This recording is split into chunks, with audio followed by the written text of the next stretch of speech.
A colossal wall of earth once stood between a city and oblivion. This is the story of the world's first forgotten megacities and the unprecedented earthen fortifications that defined them. By the end, you will understand how these structures reveal the true origins of civilization itself, not through stone and steel, but through soil and sheer human will. We will uncover why societies that could build mountains for defense still vanished, and what their silent walls whisper about power, fear, and community. What does it mean for a civilization to build its greatest monument not to a god, but to its own survival? These were worlds of impossible scale for their time. Imagine a community of 10,000, 20,000, perhaps even more, all living within a single, densely packed urban space.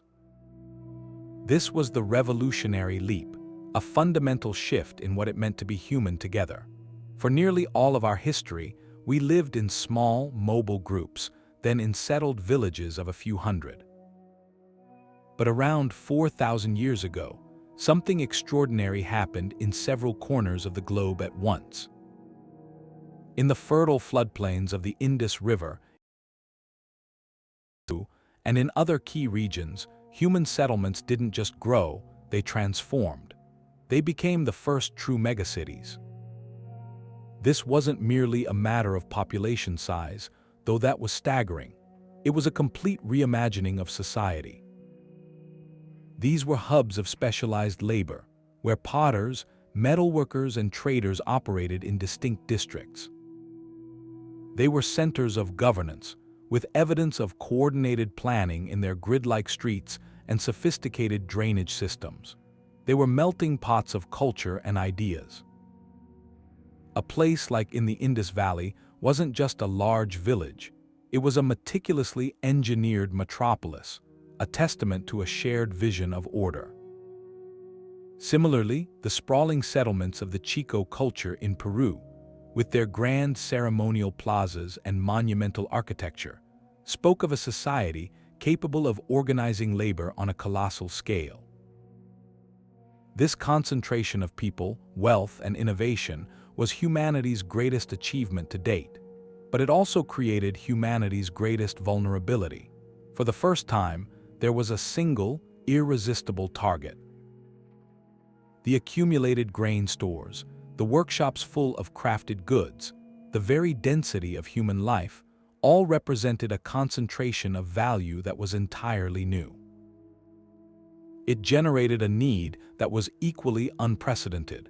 How do you protect something that has never existed before? The answer would not be found in wood or stone alone, but in the very earth beneath their feet, giving rise to the ultimate protective measure. The first principle of their defense was rooted in absolute pragmatism. They built their walls from the very ground they stood on. Earth, clay, silt, and mud were not just convenient, they were the fundamental ingredients of their security. This was the primacy of local materials, a philosophy born of necessity that became a profound strength. Unlike the empires that would follow, with their stone and vast supply chains, these first city builders had no such luxury. Their greatest resource was the collective effort of their people, and the soil beneath their feet was the perfect medium to channel that effort. To construct a rammed earth wall, workers would create wooden forms, then layer in soil, often mixed with gravel or even crushed pottery for added stability. They would then compact this material, tamping it down layer by layer into an incredibly dense, solid mass. The process was grueling, requiring coordinated labor on a scale never before attempted, but it was brilliantly efficient. It demanded no advanced metallurgy for tools, no long-distance transport of heavy stone. The wall literally grew from the city's own territory. This resulted in fortifications that could be raised with surprising speed and repaired just as quickly after a storm or conflict. The earth itself, humble and ubiquitous, was transformed into a resilient shield. The city's relationship with its environment became one of direct conversion, turning the passive landscape into an active guardian. This choice reveals a deep understanding of their world, where security was not imported but cultivated. And once these earthen barriers were in place, they created a new reality, one that demanded a second, equally ingenious principle of design. The result was something far beyond a simple fence. The second principle of these fortifications was scale as a deterrent. This was their true, overwhelming function. We are not talking about wooden palisades or low stone fences, the kind that might keep out wild animals or a small raiding party. These were colossal, artificial mountains of earth, designed to be seen for miles and to strike a deep psychological chord of awe and perhaps even despair in anyone who approached. Their size was a statement, a verbal declaration of power written across the landscape. Consider the ancient stone city of in China. Today, after its abandonment, the inner fortification wall still towers over 70 feet tall. That is the height of a modern 7-story building. Its base is a staggering 80 feet wide, a massive, sloping bulk of compacted earth and stone. Now, picture that structure new, freshly maintained, perhaps even plastered and gleaming in the sun. The visual impact would have been absolutely staggering. For a traveler, trader, or a warrior from a smaller community, the sight of such a rampart would have been an immediate and sobering calculation. It presented a simple, brutal question. How could anyone possibly overcome that? The wall was a physical barrier, yes, but its first and most important job was to live in the minds of those outside it.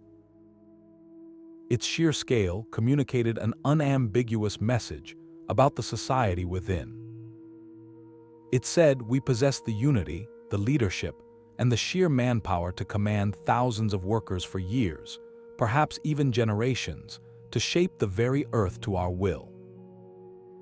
This was not just a wall, it was a monument to communal might, a symbol of invincibility carved from the soil. It transformed the city from a target into a fortress, making the very idea of attack seem futile. This psychological armor, this projection of unassailable strength, was the wall's greatest achievement. But a wall, no matter how tall, is only as strong as its design. A sheer face of earth, while intimidating, has a fundamental weakness. It presents a flat, climbable surface.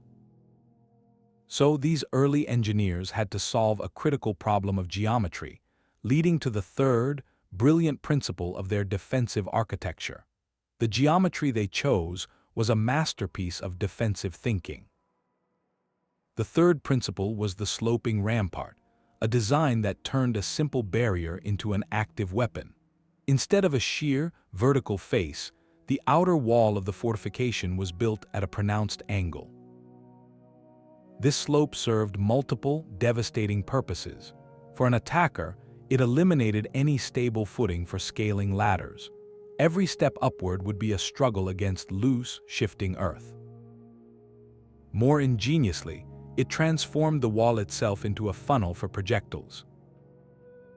Defenders stationed at the top could roll stones or rain down arrows along a clear, downward line of fire, with the angle amplifying the force and range of anything they dropped. The sloping face also made undermining the wall nearly impossible, as the weight of the massive earthwork was distributed outward, pushing back against any tunnel. This was architecture as a calculated response to threat, a shape born from anticipating every move an enemy might make. Yet this brilliant design leads us to an even more profound mystery, one written not in the shape of the walls, but in the sheer volume of earth they contain. To comprehend these structures is to ask a fundamental question about the society that built them. Who moved these mountains? The scale of labor involved is almost incomprehensible. We are talking about moving millions of cubic feet of compacted soil, using only woven baskets, wooden sleds, and human muscle. Every foot of height, every mile of length, represents thousands upon thousands of person days of back-breaking work. This was not a community project like raising a barn. It was a generational undertaking that would have dominated the economic and social life of the city for decades. The logistics alone point to a society of startling sophistication. It required advanced surveying to trace the wall's path across miles of variable terrain. It demanded intricate project management to coordinate teams of diggers, carriers, and tampers, and a vast system to feed and house this workforce. The earth for the walls had to come from somewhere, often from massive ditches dug just outside the fortifications, which then became formidable moats, adding yet another layer of defense. This circular efficiency, turning excavation into elevation and ditch into barrier, speaks of a master plan. For archaeologists, these silent ramparts are a loud testament to social organization, but the nature of that organization is a deep and ongoing debate. Was this a collective labor of unity, a civic duty performed by citizens for the common good? Or does the monumental scale hint at a more coercive structure, a hierarchy with the power to command or even compel such effort? Some researchers see the potential for a dedicated class of workers, perhaps supported by the city's stored grain surplus. Others point to the possibility of labor provided by those captured in conflict. The walls, therefore, are a double-edged sword. They are the ultimate symbol of communal achievement, proving that these early states could organize and execute a shared vision of security. Yet they also cast a long shadow, revealing a concentration of authority capable of directing the lives of thousands toward a single, arduous goal. The fortification is more than a military object. It is a physical contract, pressed into the earth itself, documenting a complex relationship between the rulers and the ruled, between collective safety and individual liberty. This enigma of labor forces us to look past the engineering and into the heart of these megacities, to ask what kind of life flourished in the shadow of such mighty walls. The true genius of these earthen fortifications becomes clear not in isolation, but in how they were woven into the very fabric of city life. To understand this, we must walk the streets of the great metropolis of the Indus Valley. Here, the concept of defense took a revolutionary form. Instead of a single, continuous wall encircling the entire city, the people have engineered a different kind of stronghold. At the western edge of the urban grid, they constructed a massive, raised citadel, an artificial plateau of mud brick towering over 40 feet above the surrounding plain. This was not merely a neighborhood on a hill. It was a fortress within a city, a deliberate island of power and protection. The scale of this platform is staggering to contemplate. To create it, workers would have moved millions of baskets of earth and clay, compacting them into a formidable, elevated base. On top of this, they built bastions and thick defensive walls, creating a fortified complex that dominated the skyline. The citadel's elevation served a brilliant, dual purpose. Tactically, it gave defenders a commanding view for miles around, turning the entire lower town into a buffer zone. Any approaching force would have to cross the open residential and commercial districts first, under the watchful eyes of sentries high above. But its function ran deeper than military strategy. This separation of space speaks volumes about the society's structure. The citadel likely housed the ruling authority, the priests, and the grand public buildings, like the famous Great Bath, a center of ritual and community life. It was the administrative and ceremonial heart, physically elevated above the bustling economic heart of the lower town.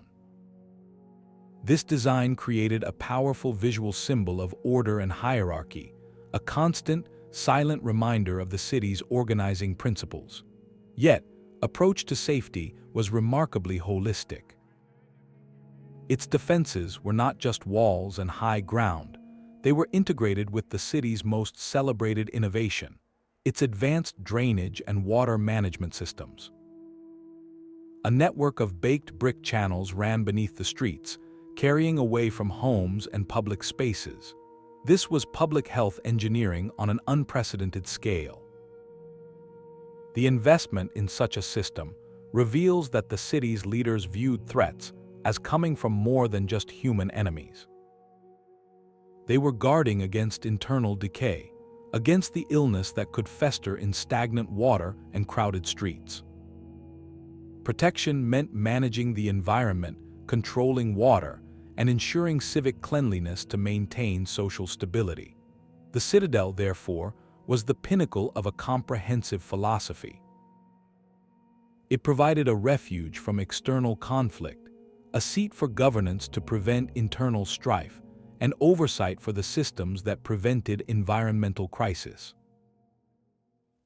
We see a civilization that understood its vulnerabilities were multifaceted, and its solutions had to be equally sophisticated. The wall was not just a barrier, it was part of an ecosystem of security. But this raises a haunting question that echoes across if these cities were so brilliantly designed, so well defended, and so meticulously organized, what possible force could have brought about their end? The answer lies not in a single catastrophic event, but in a slow, silent transformation of the very landscape they had mastered. A wall is far more than a line in the dirt. To view these colossal, earthen structures solely as military impediments is to miss the full scope of their genius. They were, in fact, multifunctional urban features, the central nervous system of the city made physical. Their design served the community in life just as much as it promised protection from external threats. Take the broad, flat tops of these ramparts. Stretching dozens of feet wide, they were not barren walkways for centuries alone. They functioned as elevated roadways, allowing for the swift movement of people and goods above the crowded, muddy streets, especially during seasonal floods. More importantly, they became processional paths for ceremonies, a sacred stage high above the everyday. Imagine a religious festival, where priests and leaders would parade along the crest of the city's mighty shield, visible to every citizen below. The wall was transformed from a barrier into a platform, connecting the community to its gods and its own identity, turning a symbol of fear into one of collective pride. The utility of these earthen masses extended even into the realm of environmental engineering. Their immense bulk acted as a powerful regulator of the microclimate within the city. Serving as a massive windbreak, they shielded dense neighborhoods from punishing gusts, protecting homes and preserving heat. Furthermore, the packed earth possessed tremendous thermal mass. It would absorb the sun's warmth during the day and slowly release it through the cooler night, subtly moderating temperatures and making the interior spaces more comfortable. This was passive climate control on a civic scale, an unintended yet vital benefit of defensive thinking. The wall did not just keep people safe, it made the space within it more livable. This blending of roles reaches its most profound expression in places like the sites of ancient Peru. Here, massive terraced earthen platforms rise from the desert. While their form suggests a defensive capability, their function was deeply intertwined with the spiritual and practical heartbeat of society. These broad, stepped structures likely served as grand plazas for public gatherings and rituals, their tiers providing seating for spectators. Some researchers suggest certain terraces may have been used for specialized agriculture or sacred gardens, integrating food and faith with the architecture of security. This is the ultimate duality. The fortification was never a passive shell. It was a living organ of the city itself, a purpose spine that provided structure, ceremony, climate, and community. It was both practical tool and profound symbol, a constant reminder that security is not just about keeping dangers out, but about cultivating a stable, meaningful life within. Yet, if these cities were such marvels of integrated design, why do we find their greatest monuments not in triumph, but in silence? The story of their end is not one of a sudden, violent breach, but of a slow, inexorable change that even their mighty walls could not hold back. The shape of a city's walls was never an accident of design. Beyond their towering height and sloping faces, the very geometry of these enclosures spoke a silent, powerful language. A language of belief, of social order, and of how a people saw their place in the universe. Consider the ancient culture villages of China, dating back over 5,000 years. Archaeologists have found their settlements consistently defined by circular or oval earthen ramparts. This was a deliberate choice, and one rich with possible meaning.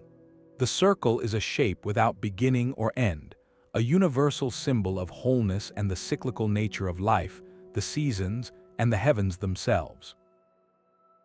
To encircle a community with such a form might have reflected a cosmology where the village was a microcosm of the celestial order.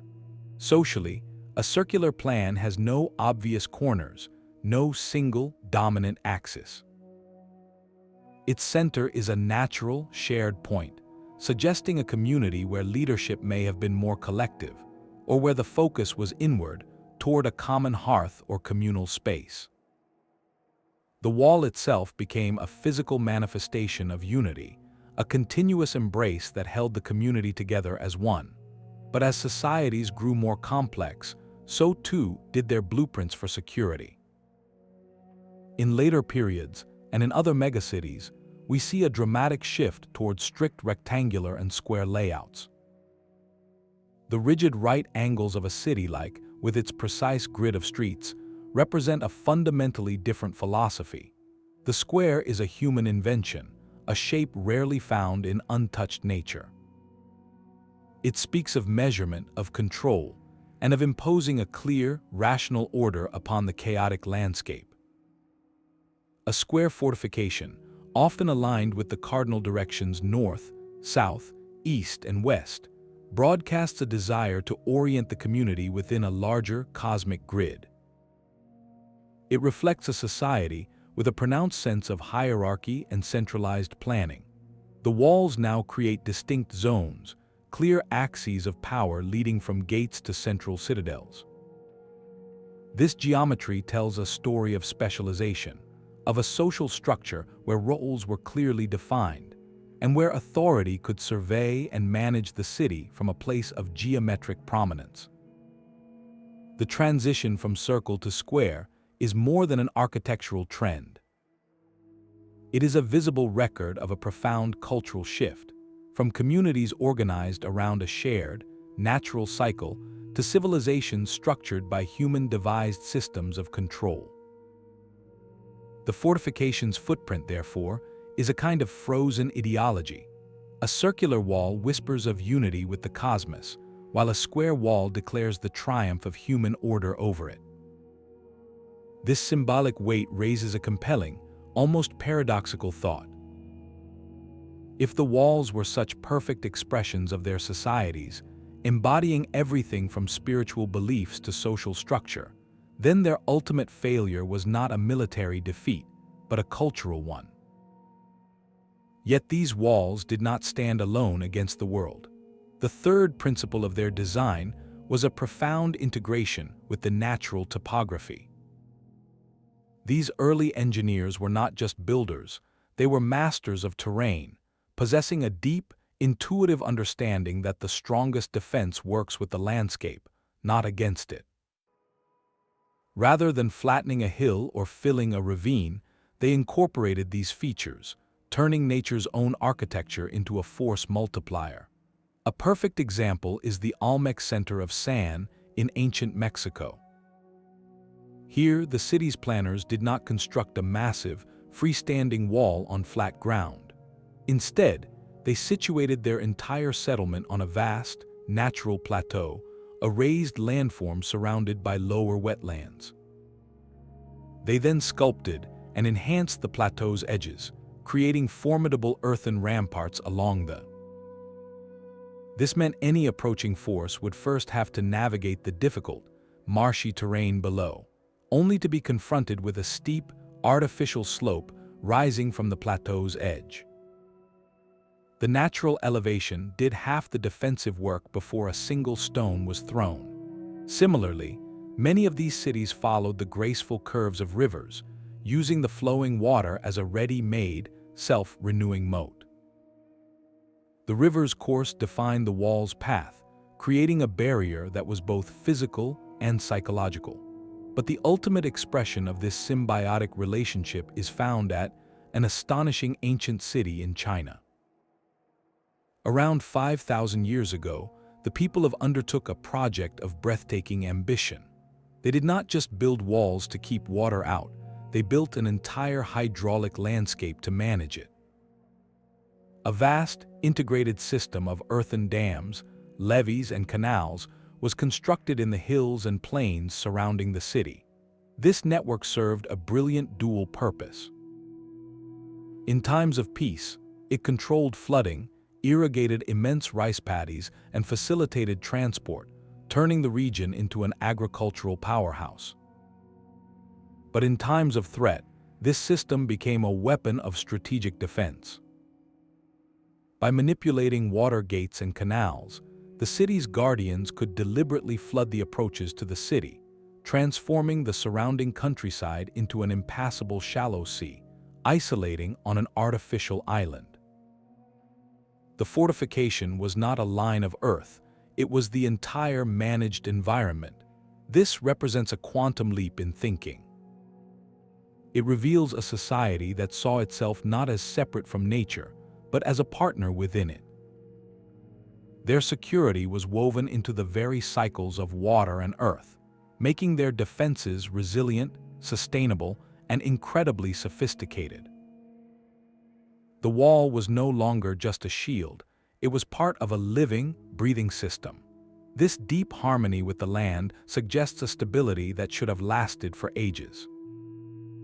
So we must confront the great, unsettling silence that followed. Why, after achieving such a perfect balance, did the lights in these megacities begin to flicker and fade? But the story of earthen walls has a dramatic, stone-clad twist waiting in the highlands of northern China. The ancient city of stands as a monumental question mark carved into a windswept Les Plateau. For decades, its ruins were mistaken for a section of the Great Wall from a much later dynasty. Only recent archaeological work has peeled back the layers of time to reveal a shocking truth. It is a forgotten megacity, and its heart is a defensive system of breathtaking scale and sophistication, dating back over 4,000 years. This discovery does not just add another site to the map. It shatters the established timeline for Chinese urbanism and rewrites the story of how civilization itself took root in this part of the world. The most immediate, awe-inspiring feature is its perimeter wall. From a distance, it appears to be a formidable barrier of stone, a jagged crown upon the hill. But this is where the city's true engineering genius lies hidden. The stone is merely the skin, the impressive outer face. The core, the immense structural heart of the wall, is built from layer upon layer of meticulously rammed earth. This hybrid technique represents a stunning fusion of ideas. The earthen core provided a massive, stable, and relatively quick-to-construct foundation. It absorbed stress and resisted the relentless forces of erosion and earthquakes. Then the builders faced this colossal earthen berm with carefully fitted stone masonry, creating a facade that was both intimidatingly beautiful and incredibly durable. This was defense built to last for the ages, a statement in both earth and stone. The scale of the enclosure is almost beyond belief. The stone-faced ramparts stretch for miles, encircling a sacred inner pyramid-like structure that dominates the city's center. The walls are punctuated by sophisticated, protruding watchtowers and complex, baffled gatehouses designed to funnel and trap any attacker who breached the outer door. Every detail speaks of a society that lived with a profound awareness of threat, a community that invested generations of labor into securing its pinnacle. And that is what makes so revolutionary. This level of coordinated defense, this evidence of large-scale militaristic planning, was not supposed to exist in this region far ago. Traditional histories pointed to later dynasties as the origin points for such complex, fortified state societies, forces a complete reconsideration. It tells us that in the highlands, perhaps fueled by competition for resources or emerging hierarchies, a powerful and deeply organized culture arose centuries earlier than anyone thought.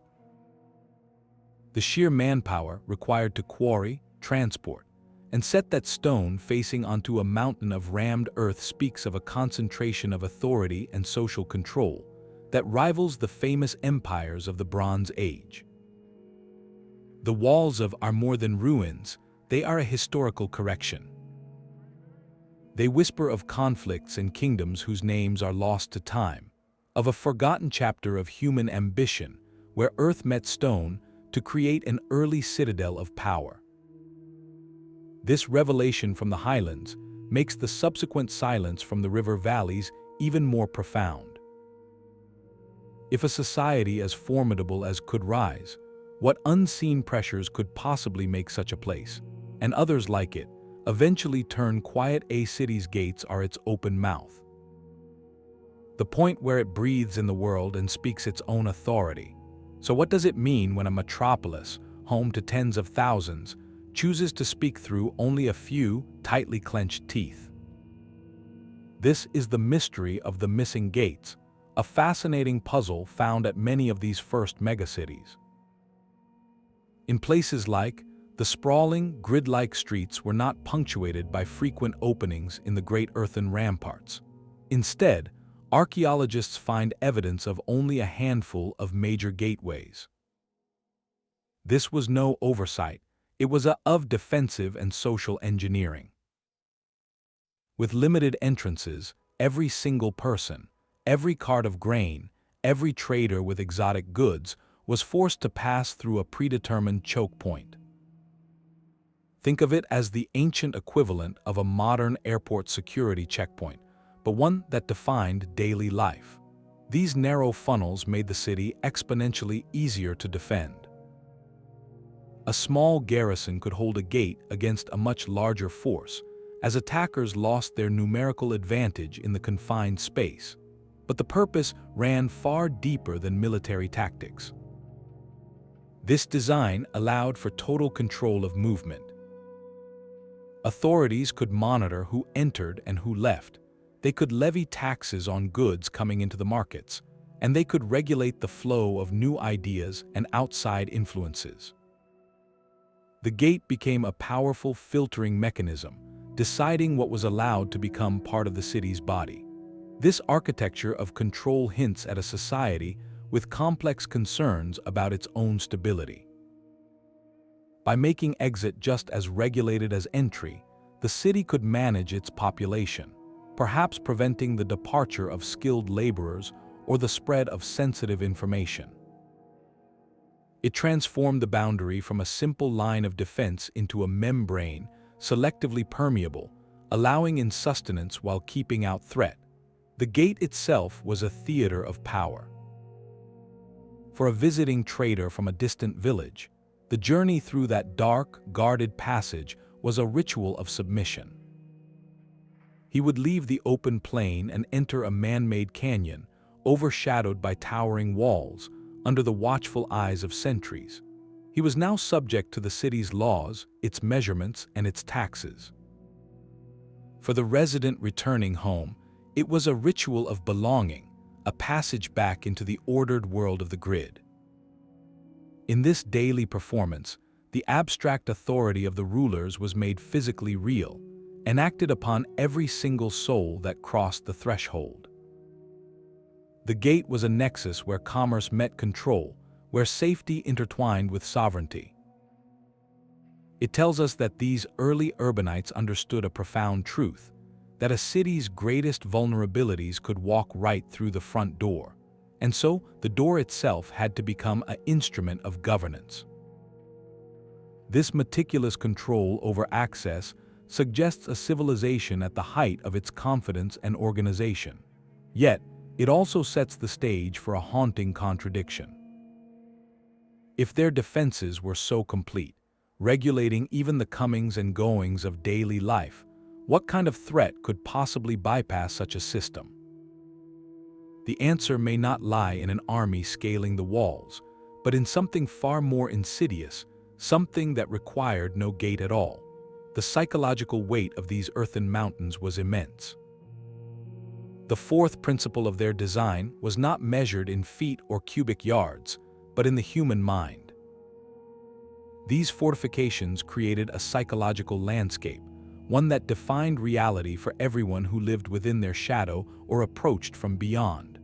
For the city's residents, the wall was a constant, comforting presence. It was the ultimate symbol of collective effort and shared security. Every morning, a potter walking to his workshop or a mother fetching water would see that massive, sloping rampart. It was a daily reminder that they belonged to something larger, something powerful and permanent. The wall created a clear, tangible boundary between two worlds. Inside was order, civilization, the predictable rhythm of urban life with its laws, its markets, and its social structures. Outside was the unknown, the wilderness, a space perceived as chaotic and full of potential danger. This division was not just physical, it was a foundational idea. It told the citizen that their community was a sanctuary, a place of safety carved out of an untamed world. The wall fostered a powerful sense of identity, a collective us defined in opposition to the them beyond the gate. This psychological cohesion was the glue that held the megacity together, turning a dense population into a unified society. For an outsider, the experience was profoundly different, and deliberately so. Imagine you are a trader from a small village, coming to one of these great cities for the first time. Your journey would be a slow, psychological unraveling. From miles away, you would see the city's silhouette, dominated not by towers, but by that long, unbroken, artificial ridgeline against the sky. As you drew closer, the scale would become overwhelming. The wall would grow from a line on the horizon into a towering, sheer face of packed earth, perhaps faced with stone, utterly dwarfing you and everything you knew. Your approach would be funneled toward one of the few, heavily guarded gates, forcing you to walk directly under its shadow. You would be observed long before you were heard. This was not an accident. It was a carefully orchestrated theater of power. The slow, intimidating passage past that man-made mountain was designed to instill a sense of awe and perhaps submission. It communicated a simple, brutal message before a single word was exchanged. The society within commands forces you cannot comprehend. They have reshaped the earth itself. You are entering their domain on their terms. This psychological barrier was a first line of defense more potent than any moat. It could turn potential conflict into reluctant cooperation, making the very thought of aggression seem foolish. The wall projected an image of invincibility, making the city appear not just strong, but eternal. This dynamic was central to the megacity's existence. Internally, the wall built unity and a shared sense of purpose. Externally, it managed perception, deterring conflict through sheer psychological dominance. It was a masterful tool of social engineering, proving that the most resilient walls are often the ones we build in the minds of others. Yet, this very strength contains the seed of a haunting paradox. What happens when the world outside the walls changes in ways the builders never anticipated? when the true threat is not a rival army, but a shift in the rivers, a change in the rains, or a slow transformation that no rampart, however mighty, can hold back. The silent walls hold their secrets deep within the earth. Uncovering their story requires listening to the soil itself, using tools that see what the naked eye cannot. For generations, these massive earthenworks were mysteries hidden in plain sight, their forms softened by centuries of wind and rain into gentle hills that farmers plowed and children played upon. How do we recover the blueprint of a forgotten fortress when its very substance has melted back into the landscape? The answer lies in a quiet technological revolution in archaeology, a shift from excavation to remote sensing. Instead of just digging, scientists now begin by scanning, allowing the ground to speak before a single shovel touches the earth.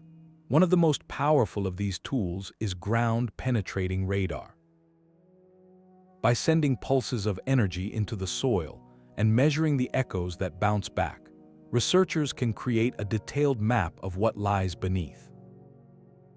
Different materials, like compacted ancient rammed earth versus the looser soil that filled a defensive ditch, reflect these pulses in unique ways. The result is a ghostly image, a sonogram of the past, revealing the precise outline of a buried wall or the deep trench that once fronted it. It is like seeing the skeleton of the city through its skin of dirt. Another key method is magnetometry.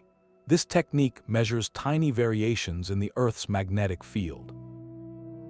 Human activity, especially intense burning or the disturbance of soil for construction, leaves a faint but detectable magnetic signature.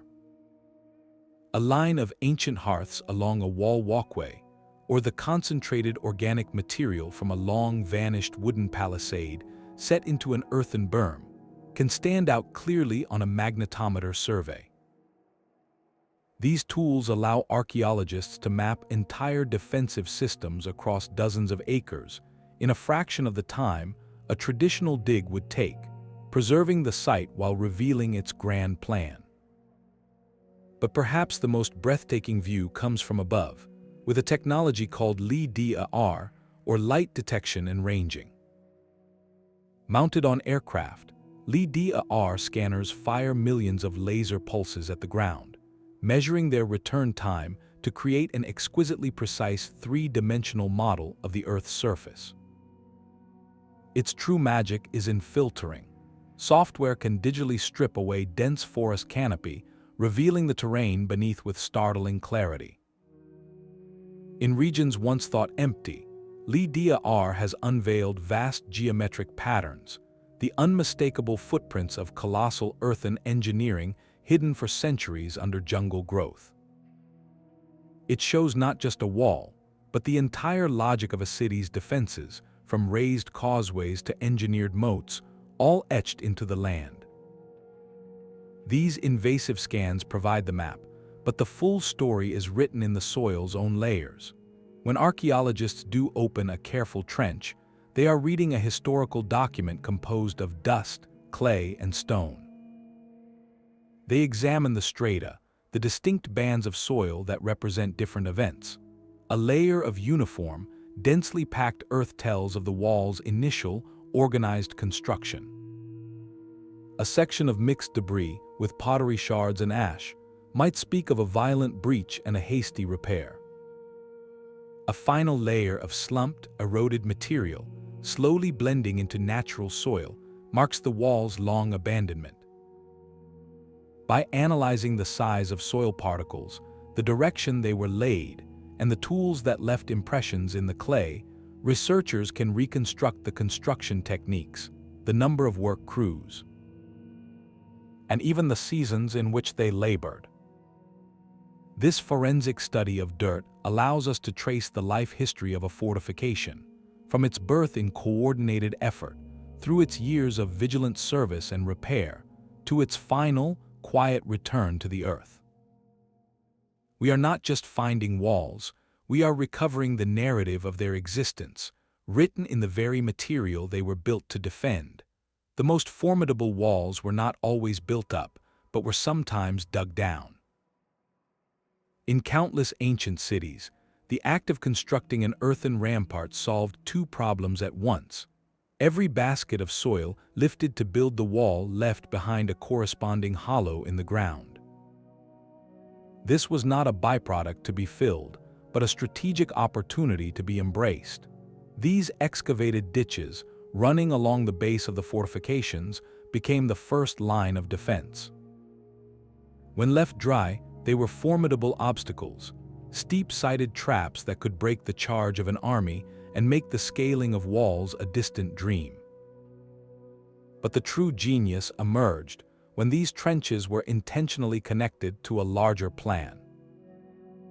By diverting water from nearby rivers or channeling seasonal rains, communities could transform these dry moats into continuous, shimmering barriers.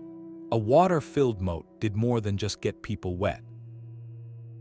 It created a reflective surface that doubled the apparent height of the wall in the eyes of an attacker, a psychological trick of light and perception. It rendered wooden siege towers and battering rams useless, as there was no solid ground from which to deploy them. Most practically, it provided the defenders with a ready-made, secure source of water, turning a potential vulnerability during a long siege into a sustained strength. This integration of earth and water represents a sophisticated leap in defensive thinking. It was no longer about building a single barrier, but about engineering an entire hostile environment for anyone approaching without permission. The landscape itself was weaponized. Nowhere is this philosophy more breathtakingly realized than at the ancient city of In China.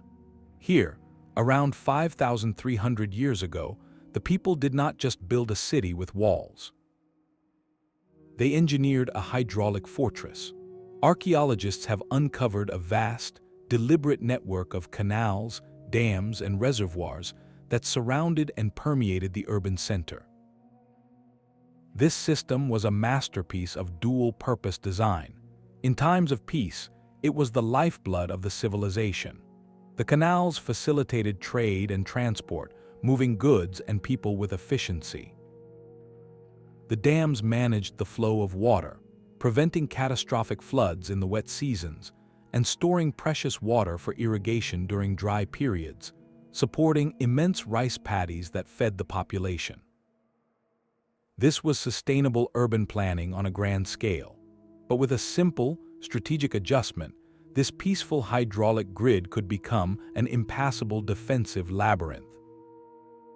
In the face of a threat, the city's guardians could manipulate water gates and earthen levees.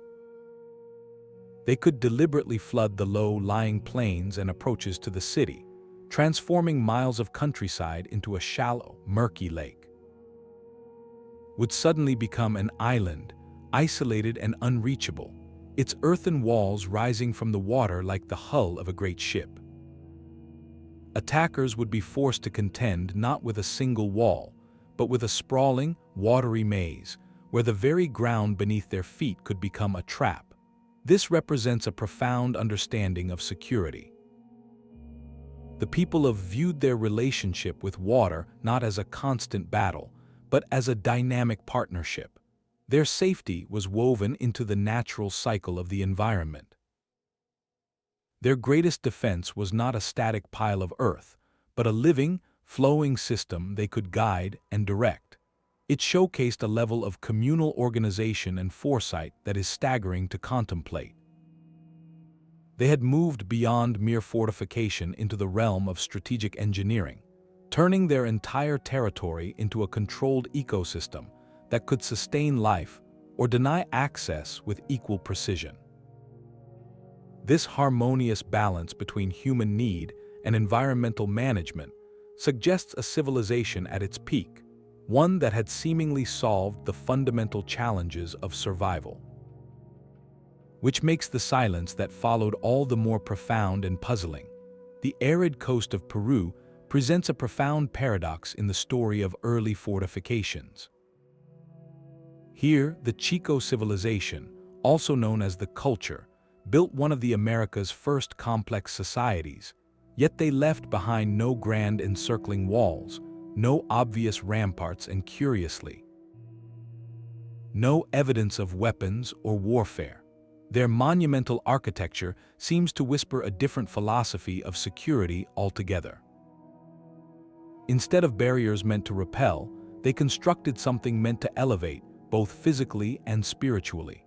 Their signature structures were enormous, terraced platform mounds, like the mayor at the sacred city of.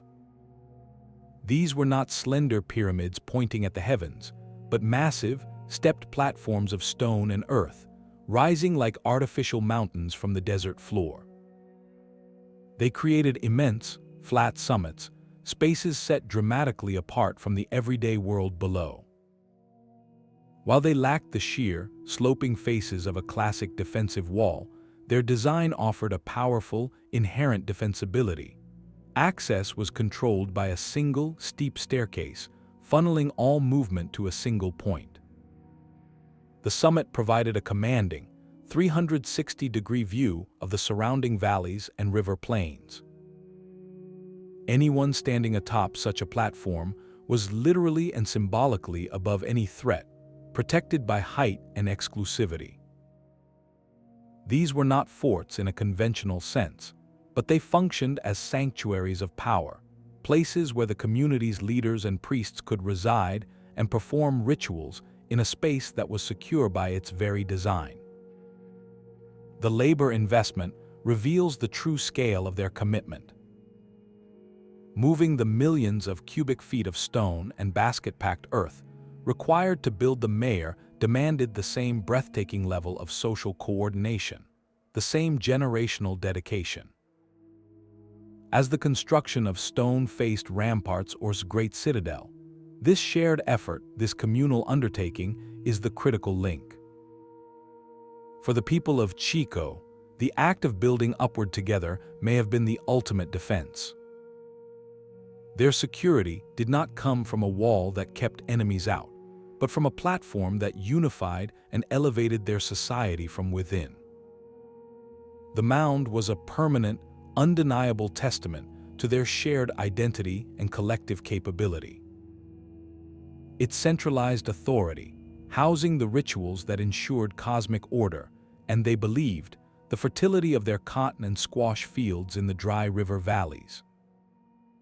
In a landscape where survival depended on delicate irrigation and social cohesion, the greatest threat might not have been a foreign army, but internal discord or a failure of faith. The platform mound, therefore, was a different answer to the same fundamental question. It was monumental architecture as social fortification. It projected power not through intimidation, but through awe, binding the community to a central, sacred space and a shared purpose. This fascinating variation forces us to broaden our definition of what constitutes a fortification. It suggests that, for some of humanity's first megacities, true safety was not found in a barrier against the other, but in the unshakable foundation of a common belief.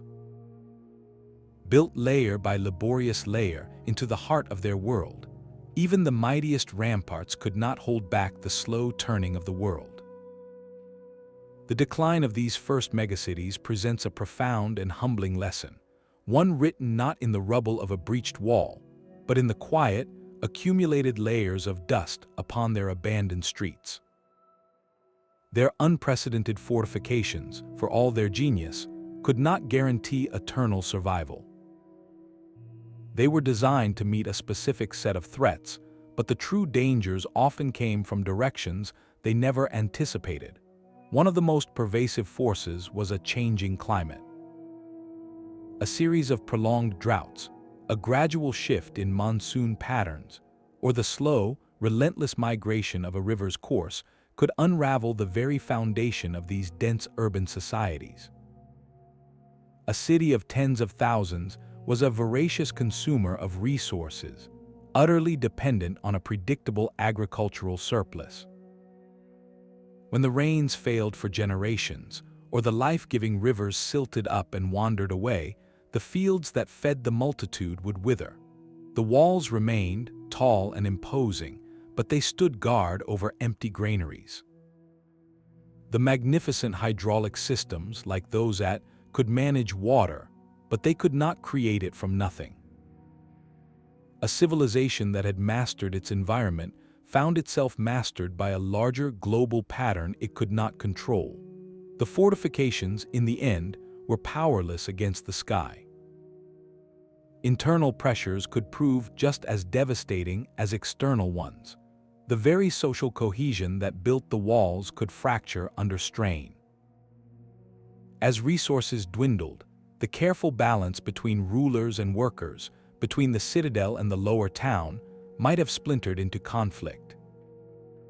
The monumental investment in defense could have become a burden, diverting labor and attention from more pressing needs like adapting farming techniques or finding new water sources. Economic networks that stretched for hundreds of miles could collapse, cutting off access to vital materials like metals or precious stones. In such a scenario, the massive walls become a tragic irony. They stand as a monument to a unified purpose that no longer exists, encircling a society turning in on itself. They are irrelevant to a threat that comes not from beyond the gate, but from within the human heart, from disputes over dwindling wealth or failing authority. A wall cannot stop an idea or quiet a grievance. There is also the possibility that the world simply moved on. The static defense, however colossal, has a fundamental weakness: it cannot adapt. New military technologies or strategies may have eventually emerged that could overcome these earthen giants. The development of more effective, or the mobility of nomadic groups who could simply bypass the fixed fortifications and raid the unprotected hinterlands, could have made the grand strategy obsolete. The walls represented a huge, generational investment in a single, inflexible solution. In a dynamic world, that very commitment might have been a liability, locking a society into a mode of thinking that blinded it to new forms of danger. The silent, crumbling presence of these ramparts today is a poignant testament to a deeper truth. Physical barriers can define a city's shape and spirit, they can project power and foster identity, but they cannot forever protect a civilization from the complex, converging threats of a changing planet. A shifting society and the relentless march of time. The earth they reshaped so boldly has patiently taken it all back, leaving behind not a story of defeat, but a meditation on the limits of any fortress and the enduring fragility of human grandeur. The final chapter of these cities is written in the silent language of their walls. We can read it not in how they were built, but in how they were left behind. This is the archaeology of abandonment, a field that studies the poignant clues embedded in a structure's final moments. The condition of a fortification as it fell into disuse provides a critical distinction between a sudden, violent end and a long, slow fading away. At some sites, archaeologists find evidence of a deliberate and frantic last stand. A main gateway might be found permanently sealed from the inside with a hurried wall of mud bricks, a desperate attempt to barricade the city against an imminent threat.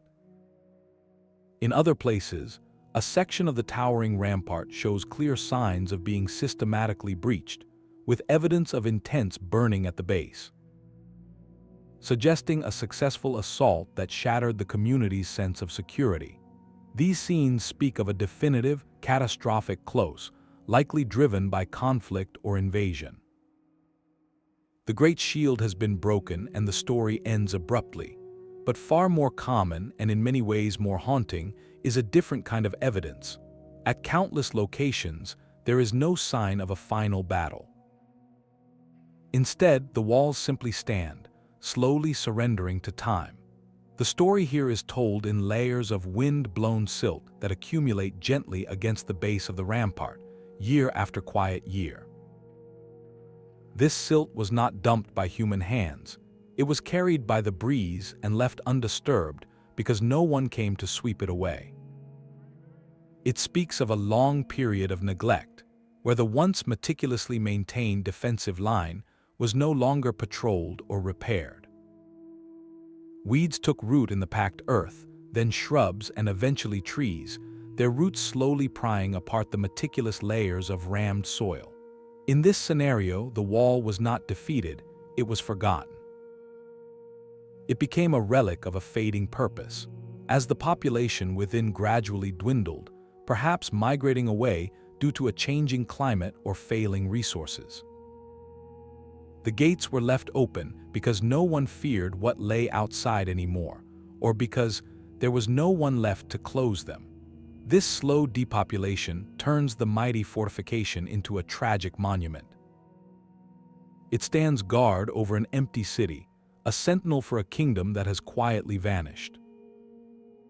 These final moments, frozen in the stratigraphy of soil and collapse, offer a profound glimpse into the last days of the megacities. They answer whether a civilization fell with a bang or faded away with a whimper. In both cases, the great earthen walls, built as guarantors of eternal safety, ultimately became their tombs, holding the memory of a society long after its people had departed. This pristine condition of the ramparts presents a fascinating archaeological puzzle. At many of these sites, researchers have noted a curious and telling absence. They do not find the clear, brutal signatures of large-scale warfare. There are no mass memorial sites from a final, catastrophic battle, no great caches of broken weapons hastily buried after a defense, no thick, universal layers of ash and charcoal suggesting the entire city was put to the torch. The walls themselves often show no evidence of being repeatedly breached and patched, of bearing the scars of sustained assault. This silence in the soil is as loud as any battle cry. It forces us to reconsider the primary purpose of these monumental structures. Could it be that their most important function was not to withstand an attack, but to ensure one never happened? The concept of deterrence is a powerful one. A wall that is never tested is, in a sense, the most successful wall of all. Its sheer, intimidating presence may have been enough to dissuade potential rivals, to make the cost of conflict seem unbearably high before the first arrow was ever knocked. In this light, the untouched ramparts are not a sign of peace, but a monument to a victory achieved through psychological dominance, a conflict won in the minds of enemies long before it could reach the gates. This leads to other compelling interpretations. Perhaps these earthen mountains served a more complex internal purpose. In a society of thousands, the wall created a powerful physical symbol of unity and shared identity. It literally drew a line around the community, defining who was inside and who was out. This could have been a tool for social control, a constant reminder of the authority that organized its construction. The act of building and maintaining the wall would have reinforced social hierarchies and communal obligations, binding the population to a central power. Furthermore, the engineering aligns with practical needs beyond defense. The same massive earthworks that held back armies could also be brilliantly repurposed to manage the environment. A sloping rampart is also a superb flood levee. A wide, raised foundation can redirect water and protect lower-lying districts. The defensive ditch is also an irrigation canal or a drainage moat. It is entirely possible that these were multifunctional structures, designed for flood control and civic management first, with their formidable appearance serving as a prestigious bonus. Or we must consider the nature of conflict itself in these early eras. Warfare may not have looked like the epic sieges of later history. It might have been more ritualized, consisting of raids, skirmishes, or displays of force that ended with negotiation or tribute rather than a fight to the finish. A rival group might approach, see the impossibility of the task, and simply demand payment to go away, a transaction that leaves no archaeological trace on the stone and earth. A city facing a superior force might choose surrender over slaughter, opening its gates to avoid destruction, another scenario that leaves the walls physically intact. The lack of battle damage, therefore, opens a window into a more nuanced world. It suggests that these first megacities existed within a web of relationships, where power was projected and challenged in ways that did not always end in ruin.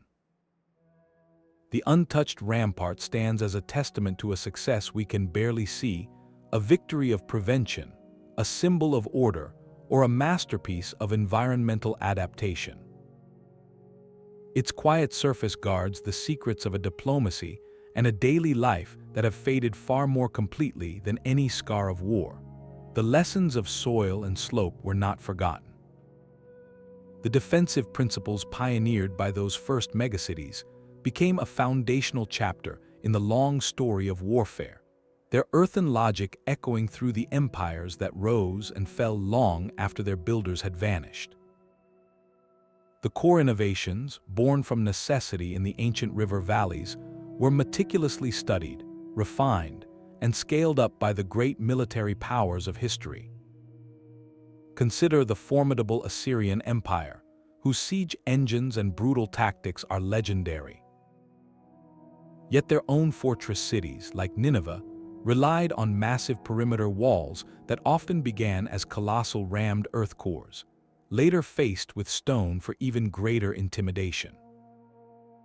They understood the value of that stable, quickly assembled foundation. The Romans, masters of engineering, famously built their frontier walls, like the Antonine Wall in Britain, using layered turf and earth, a direct descendant of those early techniques, adapted to a new environment. They institutionalized the idea of the continuous barrier, a controlled border made from the land itself. But perhaps the most iconic lineage leads to the Great Wall of China. In its earliest phases, long before the stone battlements seen by tourists today, the wall was a vast ribbon of rammed earth and gravel, compacted within wooden frames. Workers of the Qin and Han dynasties were applying and perfecting a method that was already thousands of years old, using the soil of the highlands to deter the steppe nomads. The scale was unprecedented, but the fundamental technology was a direct inheritance. These later civilizations also grasped the sophisticated integration of terrain and water. Roman fortresses were always sited with strategic advantage, near rivers or on high ground, and often featured elaborate ditches and canals. Medieval castle builders spent as much time on their moats and water defenses as on their stone keeps, understanding that a water-filled ditch was a problem no besieger could simply walk across. This was the legacy of hydraulic mastery, rediscovered and redeployed across continents and, in this light, the forgotten megacities were the true pioneers of and defensive architecture. They conducted humanity's first large-scale experiments in how to protect a concentrated community, writing the initial, rough draft of a manual that would be edited and expanded for ages. Their walls were the prototypes, the first proofs of concept for monumental military engineering. The irony is profound. Societies that left no written history, whose names we may never know, authored through sheer effort a foundational text in the art of defense. Their lessons were learned in their flourishing, lost in their silence, and then painstakingly rediscovered by generations who believed they were inventing something new.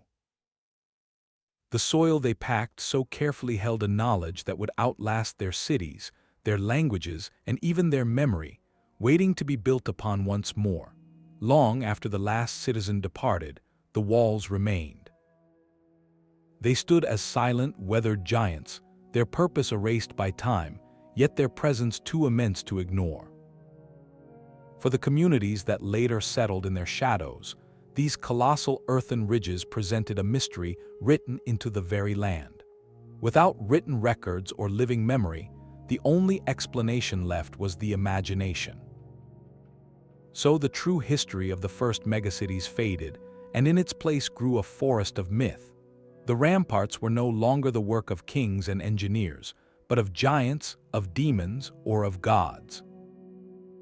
A community living near the vast, overgrown ruins of a place like might gaze at its stone-clad slopes and whisper tales of a race of ancient titans who shaped the mountains before the first people arrived.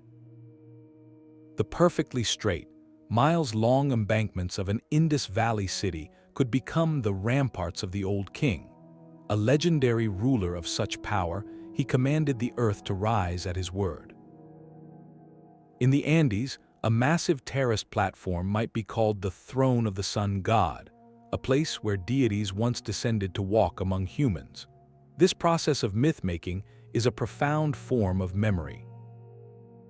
It shows that the scale of these structures was so overwhelming, so alien to the experience of later, simpler societies, that ordinary human effort could not suffice as an explanation. The monuments demanded a supernatural origin story. They were woven into the local folklore, becoming landmarks in a supernatural landscape, sites of cautionary tales or sacred reverence. A farmer tilling a field at the base of such a wall might tell his children to stay away from the haunted ridge at night, where the ghosts of the giant builders were said to still walk. Or the site might become a place of pilgrimage, where people came to leave offerings, believing the old earthworks held a dormant power from a forgotten age. This transformation from fortress to folklore is a testament to the enduring psychological impact of these earthworks. They continued to shape human behavior and belief centuries, even after their original function had turned to dust. The myths, in their own way, preserved a ghost of the truth. They encoded the awe these structures inspired, the undeniable evidence of a lost greatness. The stories insisted that something extraordinary had happened here, even if the details were lost. In preserving the wonder, the legends kept the walls alive in the cultural memory, ensuring they were not just ignored as natural hills, but recognized as artifacts of a profound, if mysterious, past. This bridge of myth leads us to a pivotal moment, when the long silence was finally broken.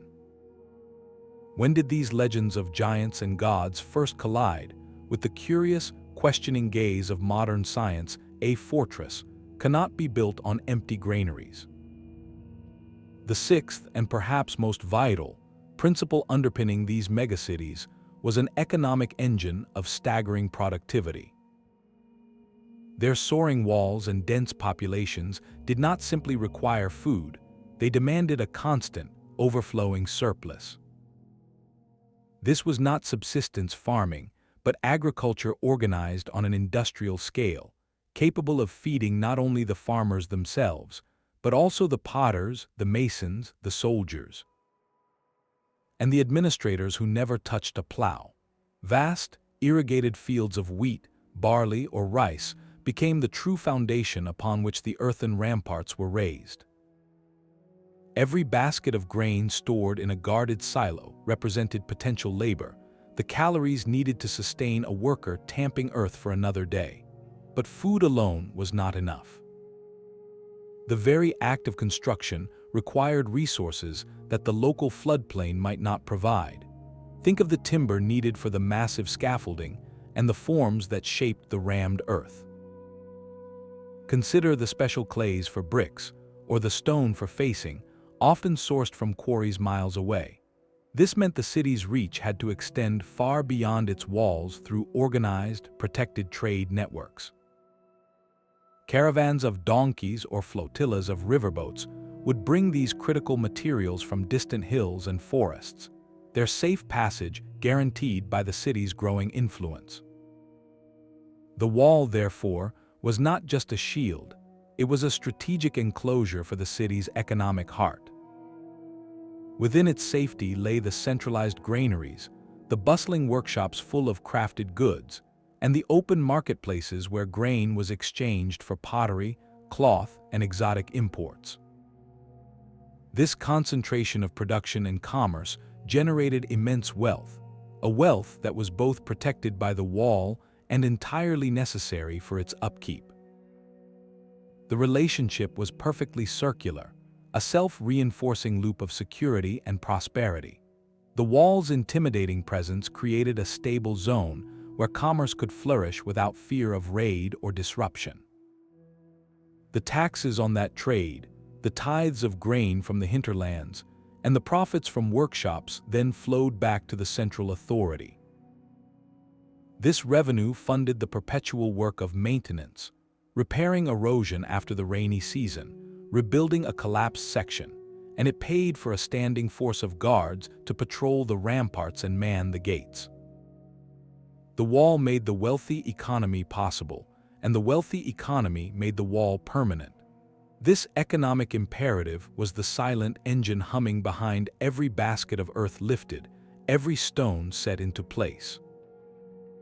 It reveals that these were not just fortified settlements, but sophisticated states with complex fiscal minds, understanding that true power was measured not only in the height of a rampart, but in the depth of a grain store and the reach of a trade route. The monument was, in the end, a massive investment, and it required a formidable, ongoing return. The city's internal logic was a direct reflection of its outer shell. A massive perimeter wall did more than define a boundary. It dictated the very rhythm of life within, becoming the foundational line upon which the entire urban grid was drawn. Streets were not laid out at random or for scenic beauty. They were designed as arteries for defense. In city after city, archaeologists find main thoroughfares running straight and parallel to the inner face of the fortifications. These were military highways, allowing for the rapid movement of guards, messengers, and reinforcements from one threatened sector to another. A breach at the northern gate could be met by soldiers rushing along a clear, wide road from the southern barracks in a matter of minutes. This efficiency transformed the city into a single, responsive organism. Even residential neighborhoods were often zoned with this relentless practicality in mind. Districts closest to the walls frequently featured wider lanes and more open spaces, not for community gardens, but to prevent congestion during a crisis. These were mustering points, clear areas where militia could assemble, organize, and receive orders without being trapped in a labyrinth of narrow alleys. The wall's shadow shaped the architecture of daily life, prioritizing security over convenience in every measured block. This defensive calculus extended to the most vital resources. Public spaces, administrative buildings, and especially water sources were never placed by accident. In a prolonged siege, control of water meant the difference between survival and surrender. Therefore, the great communal wells, or the outlets of sophisticated aqueducts, were strategically positioned. They were often centrally located, easily accessible from multiple districts, yet still within the protective inner rings of the city. This ensured that even if outer neighborhoods fell, the life-giving resource remained under the defenders' control. Granaries, too, were carefully situated, often in elevated or fortified storehouses to protect the food supply from both enemy fire and internal panic. Every element of the urban plan answered a single, urgent question: how do we endure under pressure? The result was a city that functioned like a meticulously crafted machine for resilience. The wall was the first stroke of the architect's plan, not the final addition. It established the axis, the orientation, the very scale of everything that followed. This reveals a profound and sobering mindset. For the inhabitants of these first megacities, defense was not an occasional concern or a seasonal project. It was the primary, unshakable organizing principle of civilization itself. It shaped where people lived, how they moved, and where they gathered for centuries.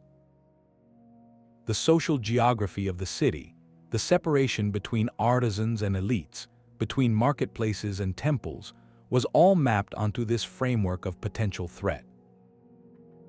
A child growing up in such a place would learn its streets not as paths to a friend's house, but as routes to a defensive position. The daily routine was subconsciously tuned to the logic of the ramparts.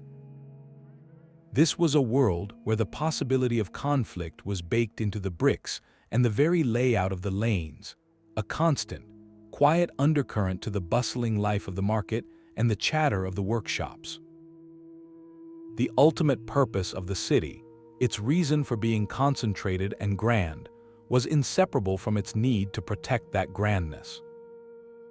This deep integration of sword and plowshare, of shield and street plan, forces us to ask a final, pivotal question about the legacy of these silent sentinels.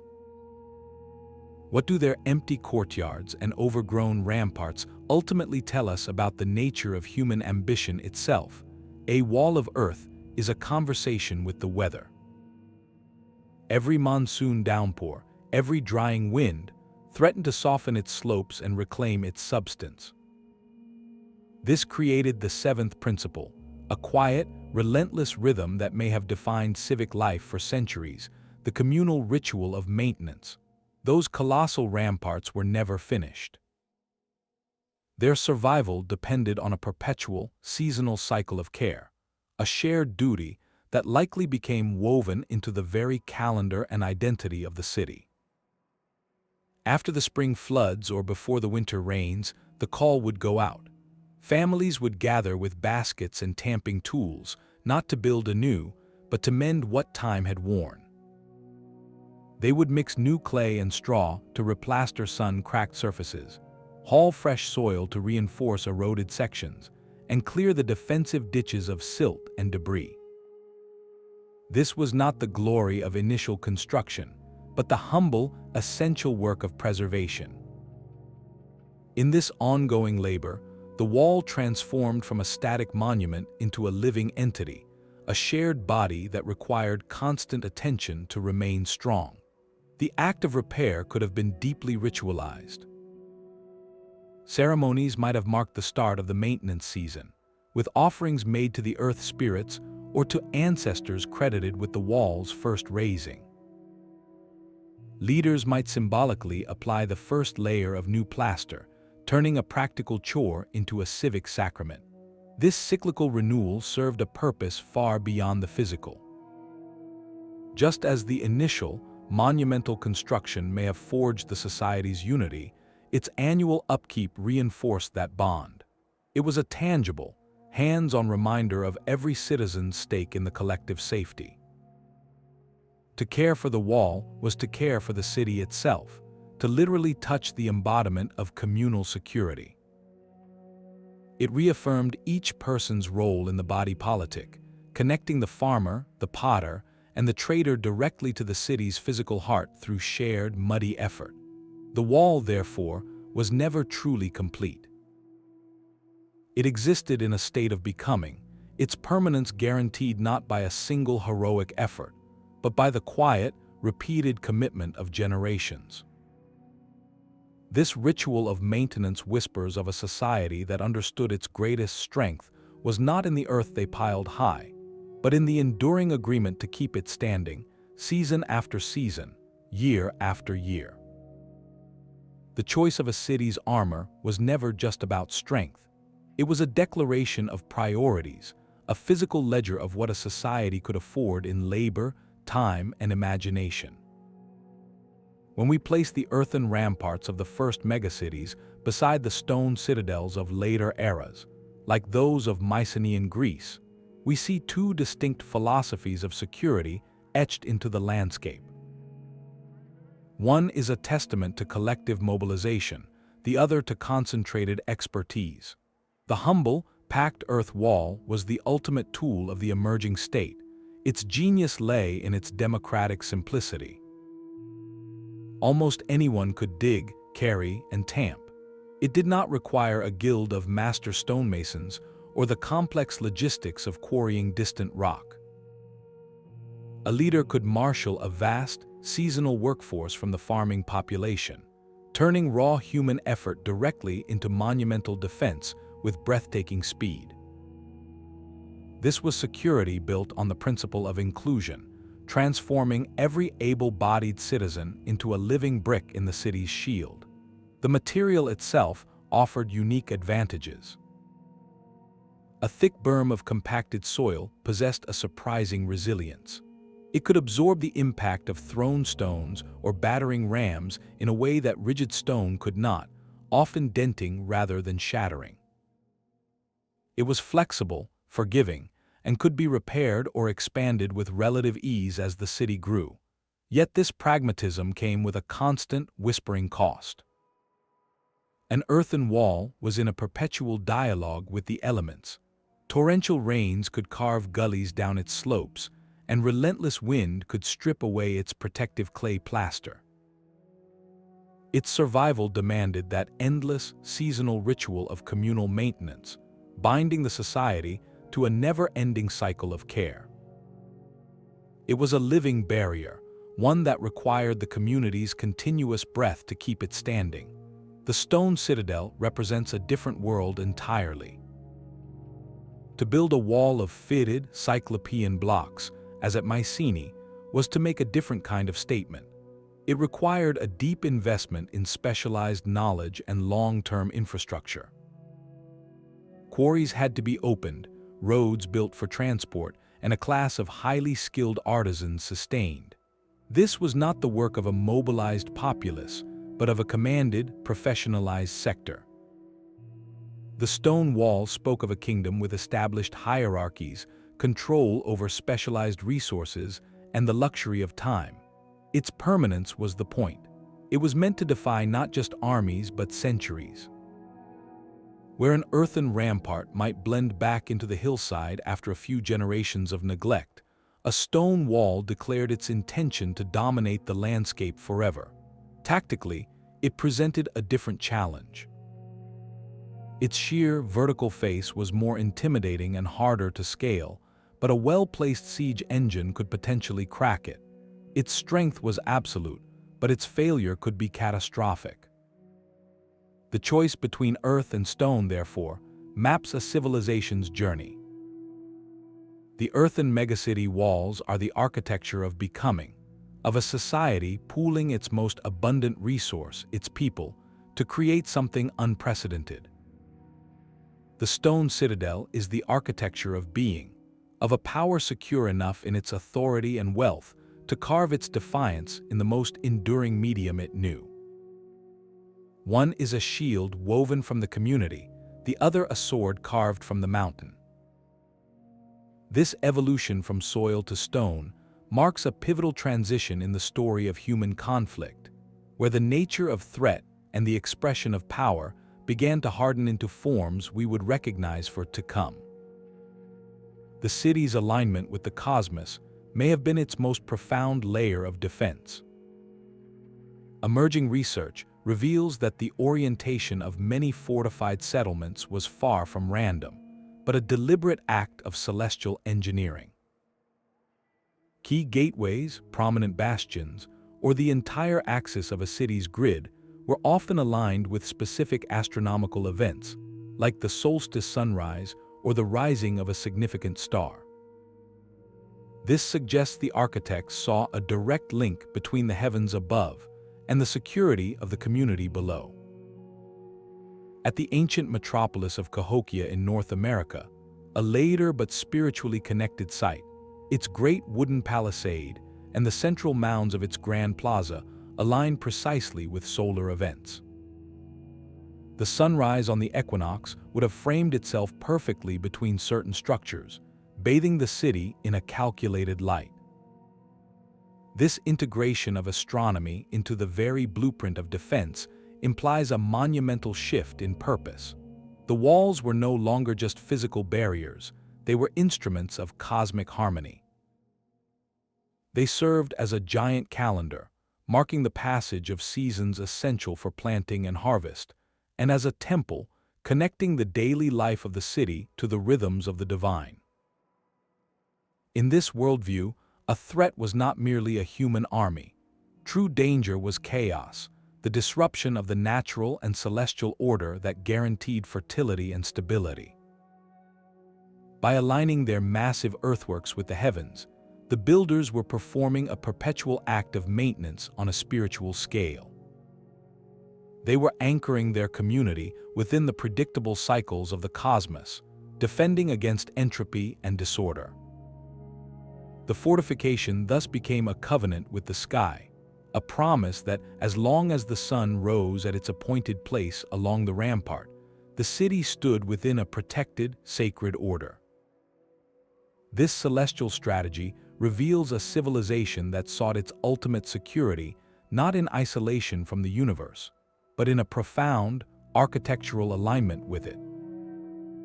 The very walls that secured a city's legacy can become the greatest obstacle to uncovering it. This is the eighth principle, a profound irony of preservation. The monumental success of these earthen fortifications now actively hinders our ability to study them. Their most defining feature, their sheer immensity, is the core of the problem. When a rammed earth rampart is abandoned, it does not vanish. It slumps, it erodes, but it remains a colossal, artificial hill of compacted soil, often spanning miles. To excavate such a structure comprehensively is a task of staggering scale and expense. It requires moving thousands upon thousands of tons of earth, a modern echo of the original, ancient labor, but now with meticulous care, sifting every basketful for clues. Many sites are simply too vast for traditional digging, leaving archaeologists to sample small slices, hoping to infer the story of the whole from a tiny trench. Compounding this, human history has a habit of building upon itself. The raised, stable ground of an ancient wall mound was an irresistible foundation for later peoples. A medieval village, a Roman fort, or a modern town might be constructed directly atop the ruins, creating a palimpsest of civilizations. Each layer must be carefully peeled back in reverse chronological order to reach the original megacity below, a delicate, time-consuming process of archaeological dissection. The material itself, so brilliantly uniform and resilient, presents another subtle challenge. The beauty of rammed earth is its homogeneity, the way it fuses into a solid, monolithic mass. But for an archaeologist, this very uniformity can blur the stratigraphy, the crucial timeline of layers that tells a story of construction, repair, and collapse.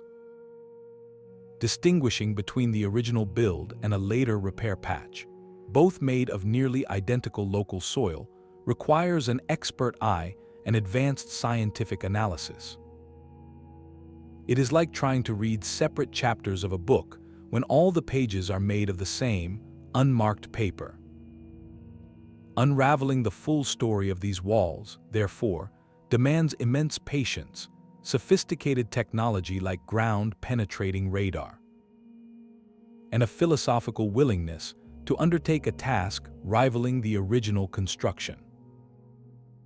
This slow, careful work means our understanding of these first civilizations is still being patiently assembled, fragment by fragment, from the very barriers they built to be eternal. The compacted earth of the ramparts holds more than the story of its construction. It preserves a perfect snapshot of the world that surrounded it. Within each dense, layered section, locked away from the air and light are tiny environmental clues waiting to be read. Scientists now approach these walls not merely as fortifications, but as vertical core samples drilled straight through time. The most delicate of these clues are ancient pollen grains. As workers layered and tamped the soil, they inadvertently sealed in a microscopic rain of pollen from the plants that grew in the region. By identifying these grains, researchers can paint a vivid picture of the ancient landscape, Was the area a lush floodplain forest when the first basket of earth was lifted? Or does the pollen record show a gradual shift toward dry, hardy grasses, suggesting the creeping advance of drought during the wall's later phases? This botanical record transforms the rampart into a climate ledger, its layers marking wet seasons of plenty and dry eras of strain. Another telling particle is micro-charcoal, the soot from ancient fires so fine it became part of the very soil. A concentrated layer of this charcoal within the wall could signal a catastrophic event. Was it evidence of a fierce attack that scorched the land outside the gates? Or perhaps it marks a deliberate, large-scale clearing of forest for new farmland, a sign of the city's expanding appetite. The soil chemistry itself can reveal human habits. Isotopic analysis, which measures subtle variations in elements like nitrogen and carbon, can provide hints about the diet of the population. The isotopic signature in soil that was heavily trodden by workers might differ from that of a grain storage area, offering indirect clues about nutrition and social stratification. By reading this environmental diary, scientists achieve something remarkable. They move beyond the question of how the wall was built to understand why it had to be so formidable. They can see the ecological pressures mounting in real time, recorded in the earth. A period of abundant rainfall and rich pollen might correspond to a phase of rapid urban expansion and confident construction. Later layers showing increased charcoal and pollen from weedy, invasive plants could tell a story of land overuse, resource scarcity, and a society beginning to fortify itself against a world growing less hospitable. The wall, therefore, becomes a dual narrative. It is the story of human ambition written in soil and sweat, and simultaneously, it is the story of a changing planet, pressed layer by layer into the very symbol of that ambition. Its strength was measured not only against human enemies, but against the slow, immense forces of nature it was built to defy. A wall's strength was sometimes sealed with a final, solemn promise. At sites like, archaeologists have uncovered a practice that speaks to the deepest layers of belief surrounding these fortifications. Embedded within the masonry of gateways or sealed beneath the foundations of the mightiest ramparts, researchers have found carefully placed human remains, often skulls. These are not the casualties of a forgotten battle, but deliberate placements, interpreted by scholars as foundation sacrifices. This ritual act reveals a dimension of the wall that transcends engineering. To the people who built it, the rampart was more than packed earth and stone. It was a living entity, a sacred boundary between the ordered world of the community and the chaos beyond. Consecrating its very bones with such an offering was believed to imbue the structure with spiritual power, to anchor it with the protective blessing of ancestors or deities. The integrity of the city's shield was therefore a matter of cosmic maintenance, a pact between the living and the supernatural. It underscores a profound and sobering truth about these early megacities. Their security was a holistic concept, woven from physical labor, social organization, and deep spiritual conviction. The wall protected the community of the living, but its perceived invincibility was thought to be drawn, in part, from a sacred connection to those who came before.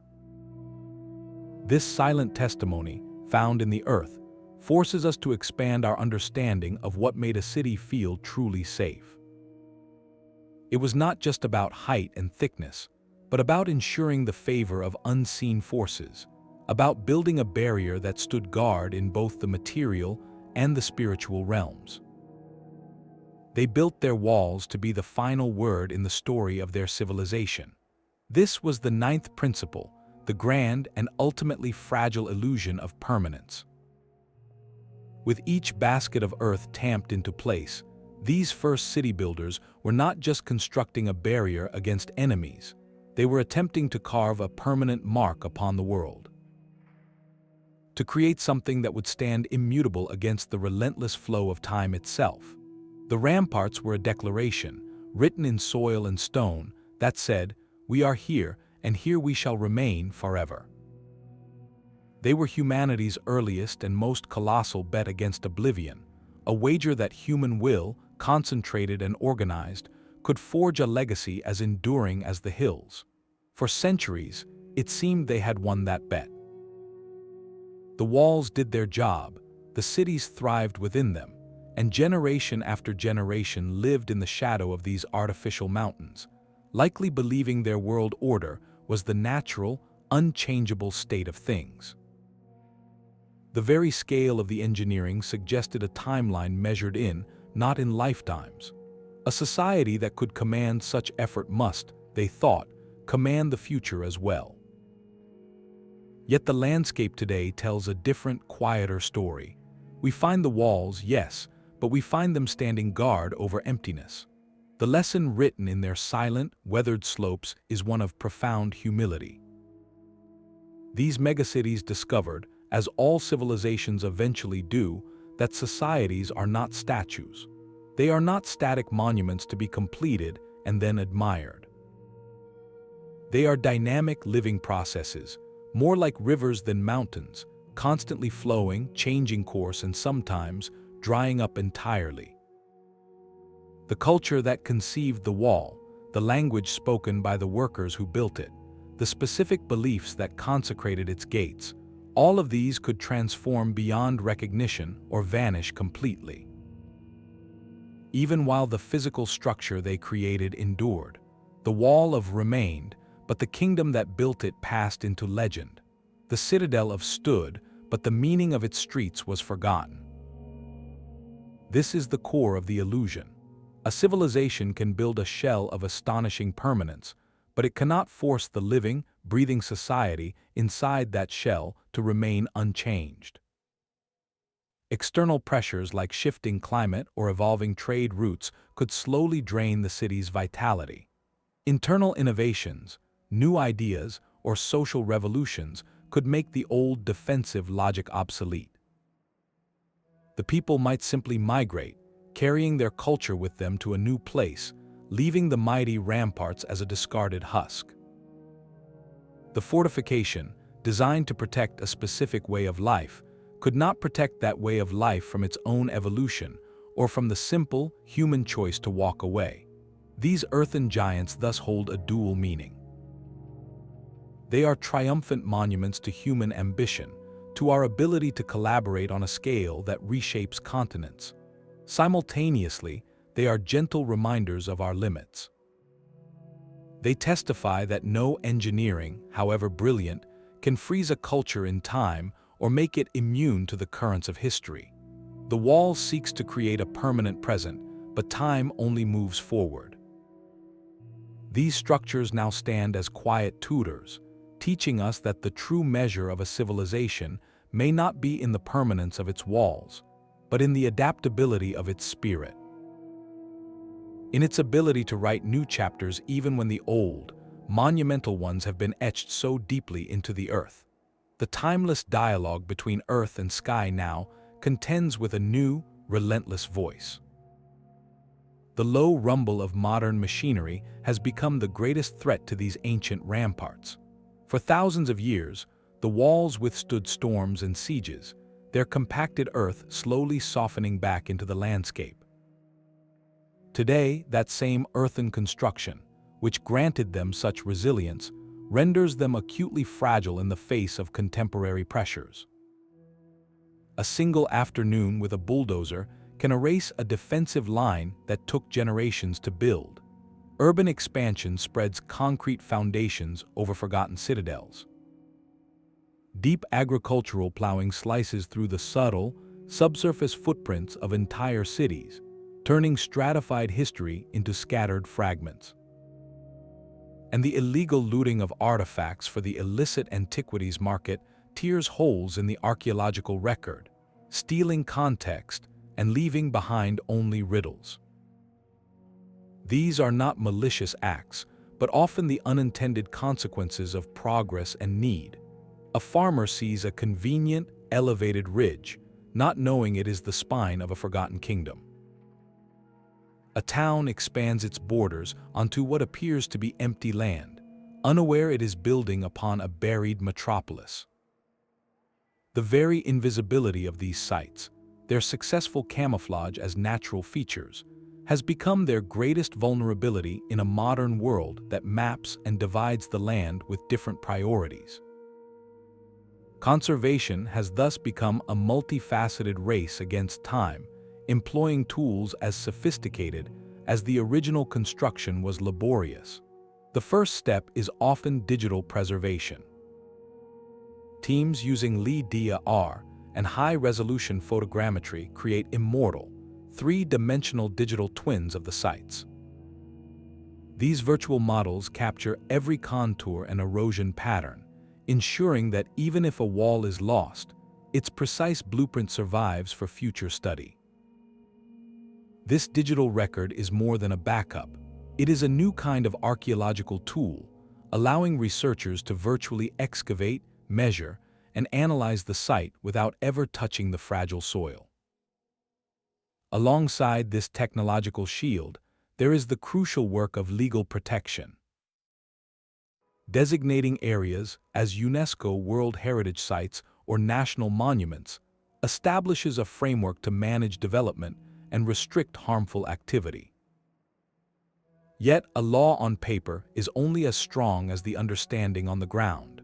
This is where the most vital human element of conservation takes root: community engagement. Archaeologists and historians now work to foster local stewardship, sharing their discoveries with the people who live alongside these monuments. When a community understands that the large hill on the edge of their village is not just a landform, but the legacy of the world's first city planners, their relationship with it transforms. It becomes a source of local pride and identity, not an obstacle to farming or building. This sense of shared ownership is the most durable protection of all. The ultimate challenge is one of balance. How do we protect these renewable historical resources without freezing the landscape in a museum-like state?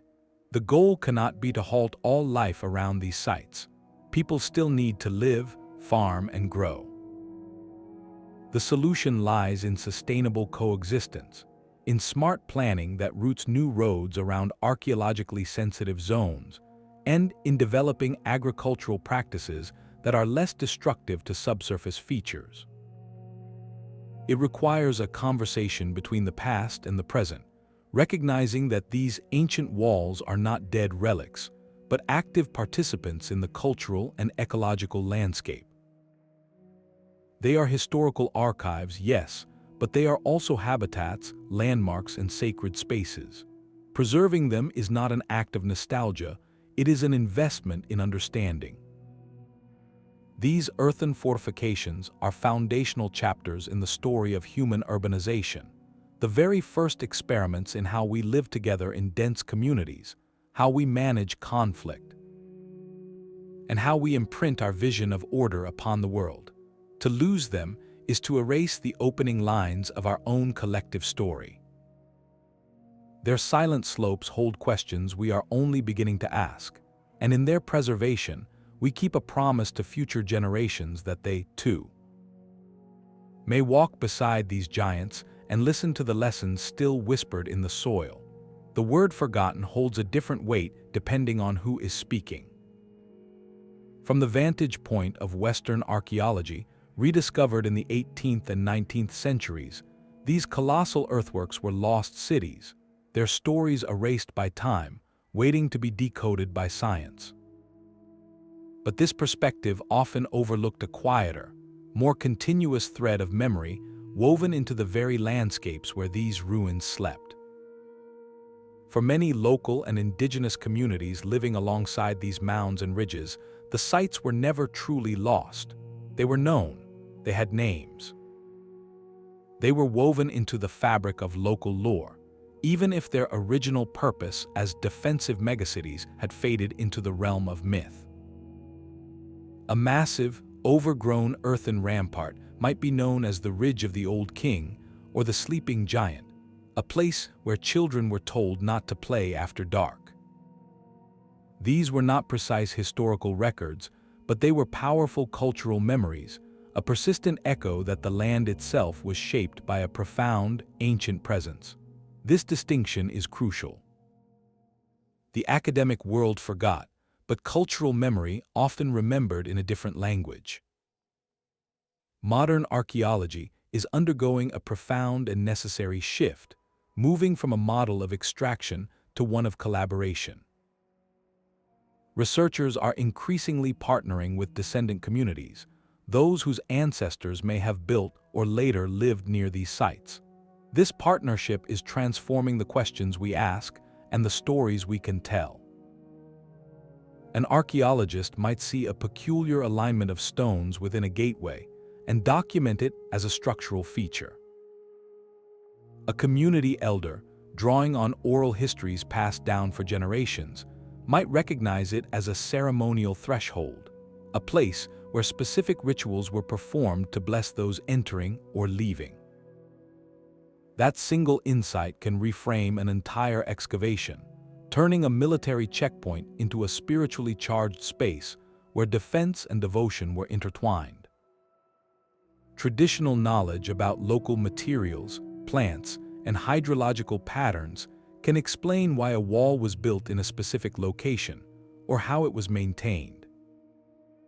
This collaborative approach does more than just add color to the archaeological report.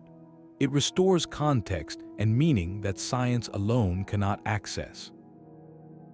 It acknowledges that the deepest understanding of a place often resides not just in the soil, but in the stories that have been carried above it. This process is healing a long-standing divide.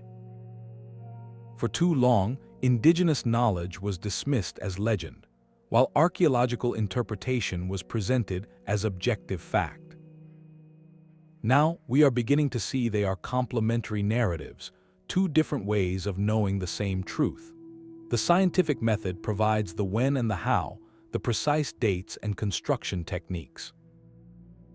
The oral traditions and cultural memory often preserve the why, the spiritual significance and social meaning that gave these walls their power beyond mere physics. A site is no longer just a puzzle for outsiders to solve. It becomes a shared heritage, a conversation between the deep past and the living present. This collaborative lens forces a humble reevaluation of the term megacity itself. Our modern conception of a city is often one of impersonal stone and centralized authority.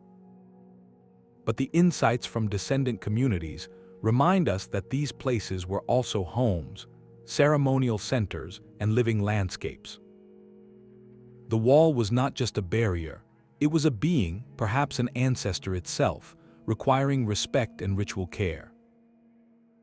This perspective reveals that the true fortification may have been as much about maintaining social and spiritual order as it was about repelling armies.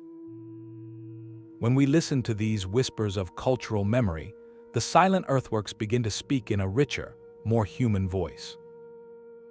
They tell us that while empires and languages may fall, the connection between a people and their land can persist in stories, in names, and in a deep, intuitive understanding that some places are inherently significant. The Great Walls were built to make a statement of power across the centuries. It seems, in the memories of those who never left the land, that statement was finally heard. A wall of earth is more than a barrier, it is a self-portrait. These unprecedented fortifications serve as a mirror, reflecting with startling clarity the inner world of the societies that raised them. Every choice, from the material used to the path it traced, reveals a fundamental truth about the people within. The sheer, staggering scale of the ramparts is the first and loudest reflection. It mirrors a profound concentration of human power. To move millions of cubic feet of soil using only baskets and muscle required a social machinery of breathtaking complexity. It shows a hierarchy capable of organizing, feeding, and directing thousands of workers, perhaps for generations. The wall's height is a direct measure of that authority, its width a testament to the collective labor that could be commanded. The form and geometry of the enclosure reflect deeper currents of belief and order. A circular rampart whispers of a cosmology tied to celestial cycles and communal unity, where the community saw itself as a microcosm of the heavens. A rigid, square citadel aligned to the cardinal directions reflects a society imposing a human-made grid upon the world, a clear statement of rational control and social stratification. The wall's shape is frozen ideology, a blueprint of how the city saw its place in the cosmos and structured its own people. The location of these defenses is a map of perceived danger and environmental intelligence. A city built on a high plateau with enhanced ridges like sand reflects a society that saw threat in the lowlands and partnered with the terrain. The vast hydraulic networks reflect a civilization that viewed water not as an enemy, but as a tool to be mastered for both sustenance and security. The placement of the wall reveals what the community feared most, and how ingeniously they used their landscape to answer that fear. The endurance of these structures, standing for centuries, reflects the resilience of the social contract that built them. It shows a culture capable of long-term planning and the seasonal rituals of maintenance that kept the shield strong. This endurance is a mirror of stability, of a shared purpose passed down through generations. Yet the eventual silence of these sites, their slow return to the earth, reflects the vulnerabilities no wall could ever fully address. The untouched ramparts, lacking battle scars, may reflect a success of deterrence or a different kind of conflict. The walls, softened by wind and layered with the pollen of a drying climate, reflect a society ultimately vulnerable to forces larger than any human army. Their collapse is not a failure of engineering, but a reflection of a civilization facing pressures from within or environmental shifts from without that its monumental shell could not contain. To study these silent sentinels, therefore, is to engage in a profound act of understanding. We are not merely analyzing ancient military engineering. We are reading the hopes and fears of humanity's first experiment with mega-urban life. We are glimpsing their organizational genius, their spiritual convictions, and their monumental ambition. The wall shows us, with brutal honesty, what those first city dwellers valued enough to literally build a mountain to protect. It was their grain, their wealth, their social order, their gods, and their very idea of what it meant to be civilized. In the end, the greatest treasure these earthen fortifications guarded was the fragile, brilliant experiment of the city itself. These silent walls of earth offer a final, humbling perspective. While later empires would carve their boasts in marble and granite, the first city builders wrote their story in soil, a material both humble and profound. From the stone-clad slopes to the water-managed plains these unprecedented fortifications reveal a chapter of human ingenuity that laid the groundwork for everything that followed. They were not just barriers, but the very skeleton of early civilization. We have walked their lengths and seen how they were masterpieces of engineering, designed with sloping ramparts and strategic gates. We have felt their psychological weight, how they projected power and fostered a shared identity within. We have traced the economic engine that fueled them, the vast agricultural surplus and trade networks that turned packed earth into permanent power. And we have sensed the ritual that consecrated them, where spiritual belief and communal duty were baked into every layer. These structures define the essence of early urban life, a life where security was the central, organizing principle around which every street, every home, and every harvest was arranged. They stand as our earliest physical testaments to collective ambition, to the human desire to build something lasting together. In their silent ruins, we find a challenge to our modern narratives of progress. Their rise speaks to an astonishing capacity for organization and shared vision. Their eventual quiet, however, whispers a timeless lesson about the fragility of even the grandest designs. They remind us that civilizations are not conquered only by armies, but sometimes by a changing climate, by internal strain, or by the simple human choice to move on. The most enduring legacy of these forgotten giants may be the perspective they force upon us. They ask us to look past the glitter of later stone empires and see the foundational moment when humanity first dared to gather in great numbers and reshape the very land for its own protection. They were built from the most basic substance available, the earth beneath their feet, transformed by collective will into a symbol of order against chaos. So let these quiet sentinels inspire you. The next time you see a long, gentle ridge in a landscape or walk past an unassuming mound, pause, look deeper. The contours of history are often hidden in plain sight, written not in grand monuments, but in the patient, enduring language of the land itself. If this journey into the dawn of urban defense has captivated you, there are countless other historical mysteries waiting to be explored. By subscribing, you can join us as we continue to uncover the hidden stories written into the landscapes and artifacts of our shared past. Your curiosity is what fuels this exploration. So we would love to hear your perspective on the enigma we just explored. What do you think was the primary purpose of these colossal earthen walls?